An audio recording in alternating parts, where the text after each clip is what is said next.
धर्म ज्ञान के दर्शकों का एक बार फिर से स्वागत है। मैं हूं आपके साथ कविता राणा। हम अक्सर आपके लिए जगत गुरु रामभद्राचार्य से जुड़ी प्रत्येक भविष्यवाणी, हर वो खबर सामने लाते हैं जिनसे समाज का कल्याण जुड़ा होता है।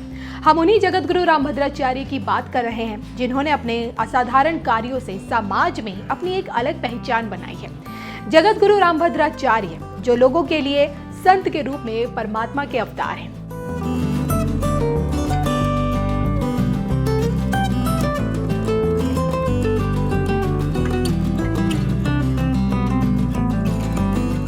एक ऐसे दिव्य इंसान हैं जिनके नाम में ही प्रभु राम बसते हैं और एक ऐसी प्रभावशाली शख्सियत हैं जिनका संपूर्ण जीवन मानव कल्याण को समर्पित रहा और जिनके दर्शनों के लिए पीएम मोदी को भी लाइन लगानी पड़ती है। पीएम मोदी के नवरत्नों में से एक और स्वच्छ भारत अभियान के ब्रांड एम्बेसडर जगत गुरु रामभद्राचार्य अपनी दूरदृष्टि के बल पर ही जब जब भविष्यवाणी करते हैं तो ये दुनिया उस पर यकीन करती है। जगत गुरु रामभद्राचार्य से पीएम मोदी का लगाव कितना है, इसका अंदाजा आप इसी से लगाइए कि जब PM Modi Bundelkhand express way के शिलान्यास के अवसर पर चित्रकूट पहुंचे तब व्यस्त शेड्यूल रहने के बावजूद भी जगत गुरु रामभद्राचार्य से मिलने उनके निवास स्थान गए। और इतना नहीं, इस बीच जब जगत गुरु रामभद्राचार्य बीमार पड़े तो बकायदा फोन कर पीएम मोदी ने उनका हालचाल पूछा। सिर्फ देखिए पीएम मोदी ही नहीं बल्कि यूपी के मुख्यमंत्री योगी आदित्यनाथ भी उनकी सेवा में हमेशा प्रस्तुत रहते हैं, क्योंकि एक ऐसे असाधारण शख्सियत है जिसे 22 भाषाओं का ज्ञान है, जो 80 ग्रंथों की रचना कर चुके हैं। धर्म कार्य के अलावा अपने दम पर विश्व की पहली हैंडीकैप्ड यूनिवर्सिटी भी चला रहे हैं। और भला ऐसे दिव्य इंसान से योगी आदित्यनाथ जैसे लोग कैसे अछूते रह सकते हैं। तो ये वही रामभद्राचार्य हैं जिन्होंने 2022 के देखिए चुनावी परिणामों से पहले ही योगी की जीत की भविष्यवाणी कर डाली थी और अब सूबे के मुख्यमंत्री योगी से जुड़ी एक ऐसी बात इन्होंने बताई है जो शायद ही किसी को पता हो। जी हाँ, ये हर कोई जानता है कि मुख्यमंत्री होते हुए भी योगी एक संत की तरह अपना जीवन जीते हैं।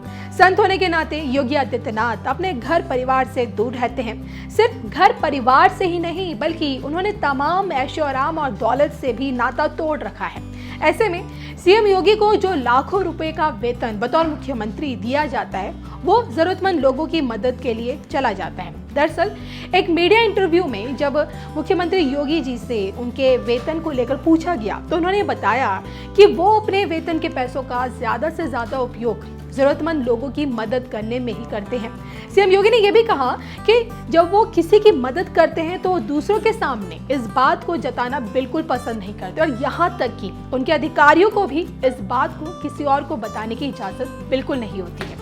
तो देखिए ना, एक सन्यासी की तरह जीने वाले योगी सादा भोजन करते हैं और सादा जीवन जीते और उनकी इन्हीं खूबियों को देखते हुए स्वामी रामभद्राचार्य ने एक ऐसी बात कही जो योगी पर सटीक बैठती है। दरअसल बागेश्वर धाम में चल रहे धार्मिक महाकुंभ में जगत गुरु रामभद्राचार्य महाराज जी ने श्री राम कथा भाव सुना रहे थे वो। और इस महोत्सव में जहाँ देखिए 251 कुंडलीय सीताराम महायज्ञ में आहुति डाली जा रही थी, तो वहीं देखिए बड़ी संख्या में लोगों की भीड़ भी इस महोत्सव में जुटी हुई थी। और इन सब के बीच एक संत के स्वभाव और प्रभाव की विवेचना करते हुए स्वामी रामभद्राचार्य ने कहा कि संत वही है जो समस्याओं का अंत कर दे। और एक संत की अहमियत को समझाते हुए स्वामी रामभद्राचार्य ने क्या कुछ कहा, देखिए। हरि कृपा से ही संतों के दर्शन होते हैं। संत वही है जो समस्याओं का अंत कर दे। जिन्हें देखकर समस्याएं समाप्त हो जाती हैं, वही संत हैं। संतों के सानिध्य से जीवन सफल होता है।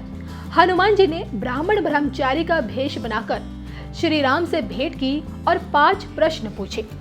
हनुमान जी के 5 प्रश्नों में पूरा सार समाया था। राम जी को हनुमान जी ने 5 मुख दिखाए, तब प्रभु राम ने हनुमान को अपने शरण में लेकर गले से लगा लिया। यही है संतों का स्वभाव। भगवान से बड़ा कोई संत हो ही नहीं सकता है।